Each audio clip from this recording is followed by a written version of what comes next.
کچھ بھی ہو سکتا ہے اور کوئی بھی بڑی خبر آپ کو آئندہ 48 گھنٹے میں جو ہے وہ آپ کی اسکرین پہ بریکنگ نیوز کی صورت میں نمودار ہو سکتی ہے. تو گوگی بٹ جو ہے اس وقت پولیس کی حراست میں ہے, اور جو ہے وہ جو ڈیل کی باتیں ہو رہی تھی وہ سب بکواس تھی. ایسا کچھ نہیں ہے. پاکستان میں قانون کی حاکمیت الٹیمیٹلی اب آ کے ہے.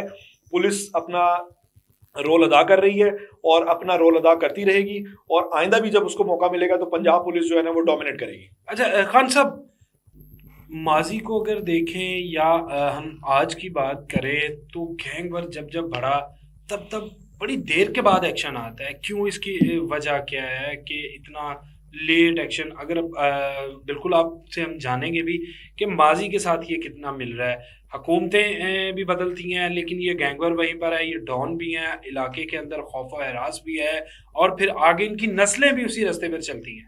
جی بالکل ایسے ہی ہے. دیکھیں یہ بدقسمتی رہی ہے لاہور کی کہ لاہور میں جب سیاست کا آغاز ہو رہا تھا تو سیاست کے ساتھ ساتھ لازم و ملزوم تھے ہمارے جو طلبہ تنظیمیں ہوتی تھی. تو اس میں لاہور کے جو بڑے کالج تھے, جس میں ایک دیال سنگھ کالج تھا, ایک اسلامیہ کالج, اور اس کے ساتھ ایک تھا ایم اے کالج. گو کہ اب تو وہ ویسا بدماشی کلچر نہیں رہا, لیکن اس جو طلبہ تنظیموں کی جو بیچ میں انوالومنٹ تھی, اس کی وجہ سے سیاسی جماعتیں جو ہیں بعض ان سے فائدہ اٹھاتی تھیں اور ان کو یوز کرتی تھی اپنے مقاصد کے لیے. میں آپ کو یہ بتاتا چلوں کہ 90s کی, جیسے میں نے کو پروگرام کے شروع میں میرا عادل صاحب بھی میں نے بتانے کی کوشش کی تھی کہ اس کو 90s کی آپ گینگ وار سے کیسے جوڑ رہے ہیں, تو ایک بڑا نام تھا 90s میں ارشد امین. ارشد امین چودھری جو ہے وہ ایک دہشت کی علامت بن گیا تھا. وہ اسی طرح ہی ایم ایس ایف سے نکلا, ایک طلبہ تنظیم سے نکلا. اس کے بعد کئی لوگوں پہ قتل کا الزام تھا ارشد امین کے اوپر. کئی ہم خیال جو مخالف تھے, طلبہ تھے, اسٹوڈنٹ تھے, گینگ وار میں ان کو مروانے کا الزام تھا. اس کے بارے میں یہ مشہور ہوتا تھا کہ وہ چلتے چلتے اگر کوئی بائک پہ جا رہا ہے تو کسی سے پھٹا ہوا تو وہ گولی مار دیتا تھا ٹانگوں پہ. تو ارشد امین ایک وقت میں دہشت کی علامت بن گیا تھا. اور یہ جو اگر آپ یہی بینا بیلٹ کو اگر دیکھیں جو کہ موجودہ ملتان روڈ بنتی ہے, جس میں سمن آباد سے لے کے جو یہ پورا ایریا ہے, یہاں پہ ارشد امین کا نام گونجتا تھا. لوگ ڈرتے تھے کہ ارشد امین ایک بلا چیز ہے. اس کے بعد عاطف چودھری آیا, تو ارشد امین بھی یہی چیز تھا. وہ یہ دونوں جو تھے, ارشد امین, عاطف چودھری, ان کا ایک نام تھا اور لوگ ڈرتے تھے. ایون یہ دکانوں سے پتے لیتے تھے. ایک 9 نمبر ویگن چلتی ہوتی تھی جو اسٹیشن ملتان روڈ تک چلتی تھی, بڑی پاپولر وین تھی.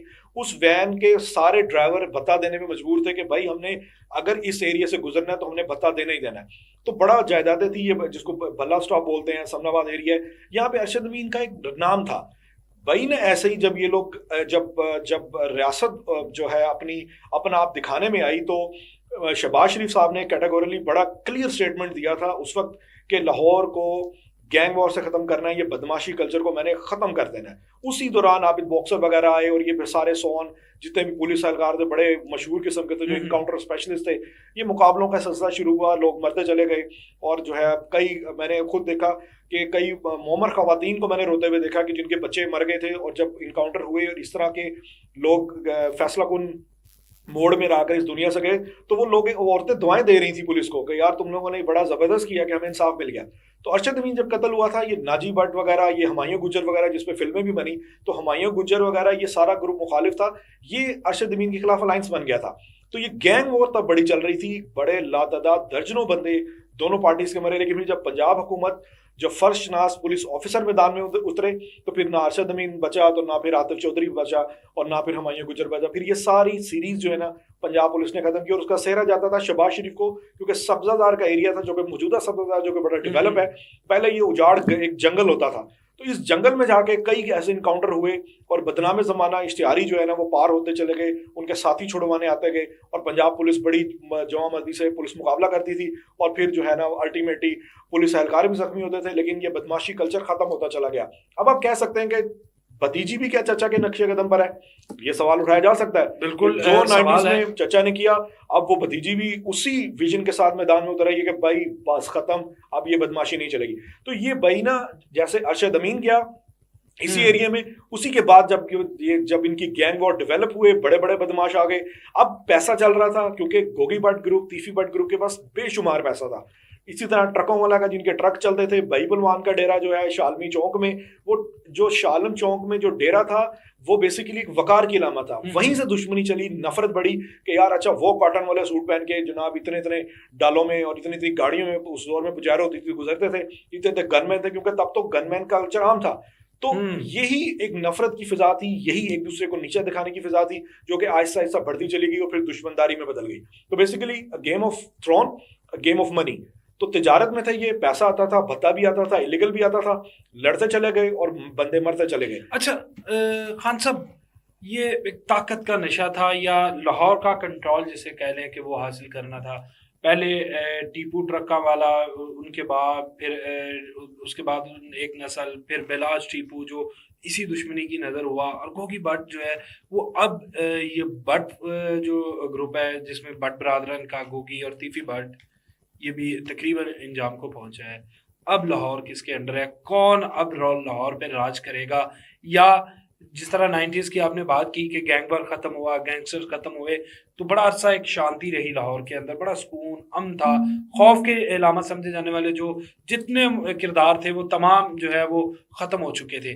اب لاہور پہ کس کا قبضہ ہوگا؟ Punjab police, D I G operations, I G Punjab, وزیر اعلیٰ پنجاب, یہ ہیں اصل لاہور کے کرتا دھرتا, جنہوں نے فائنلی یہ فیصلہ کر لیا کہ اب لاہور میں کوئی بدماش نہیں بچے گا. جیسا کہ بڑی باتیں ہو رہی تھی تیفی بٹ کے معاملے میں کہ جی ڈیل ہو گئی, ایک اعلیٰ سیاسی شخصیت کی مداخلت ہو گئی ہے اور بڑے سون اب دشمنی ختم ہو جائے گی. ایسا کچھ بھی نہیں ہوگا, قانون اپنی جگہ بنائے گا. آپ نے ڈی آئی جی فیصل کامران صاحب کا ایک شارٹ بڑا وائرل ہوا تھا جس میں انہوں نے کہا تھا کہ لاہور میں کہاں ہے ڈون, اگر کوئی ڈون ہے تو مجھے بتا دیں. تو بتا دیا کہ یہ ڈون تھے اور انہوں نے بتا دیا کہ ڈون کا کیا انجام ہے. تو ڈون ڈون اب کوئی بھی نہیں چلیں گے. یہ وہی 90s کی پولیس کی حاکمیت ہے جو 90s میں بحال ہوئی تھی, اور میر عادل صاحب اب یہ وہی 90s کی جو پولیس کی حاکمیت تھی اب یہ 2025 میں یہ پوری شان سے اب و تاب سے آ رہی ہے. اب صرف پولیس کا سکہ چلے گا, پولیس کا سکہ چلے گا, اس کے علاوہ کوئی ڈون آپ کو گلی محلے کا کوئی ڈالے میں نظر نہیں آئے گا, کوئی آپ کو گن مین ہوا میں ہوائی فائرنگ کرتا نظر نہیں آئے گا. اور اس کا کریڈٹ میں دینا چاہوں گا وزیر اعظم پاکستان کو, وزیر اعلیٰ پنجاب کو, جنہوں نے یہ بولڈ سٹیپ لیا اور یہ جو ہے قانون کی حاکمیت کے لیے جو ہے یہ بڑے بڑے سٹیپ لیے. تو یہ میں آپ کو کیٹیگوریلی بتا دوں کہ اب ڈون ہے تو صرف پنجاب پولیس ہے. بہت شکریہ خان صاحب, آپ نے ٹائم دیا. ناظرین, ایک پیغام کے ساتھ کہ جرم کی رات چاہے جتنی مرضی طویل ہو, لیکن جو آپ کہہ لیں انصاف کا اجالا جو ہے وہ جب آئے گا تو پھر جو مجرم ہے یا ظالم ہے وہ پھر اس کا انجام جو ہے وہ تاریخ میں لکھا گیا ہے, اور چاہے کتنا بھی طاقتور با اثر ہو اس کا جو انجام ہے وہ برا ہی ہوتا ہے. خدارا اپنے بچوں کو اس کلچر سے دور رکھیں اور خود بھی جو ہے اس کلچر سے دور رہیں. اس کے ساتھ ہی ہمیں دیجیے اجازت. اللہ نے کے بعد.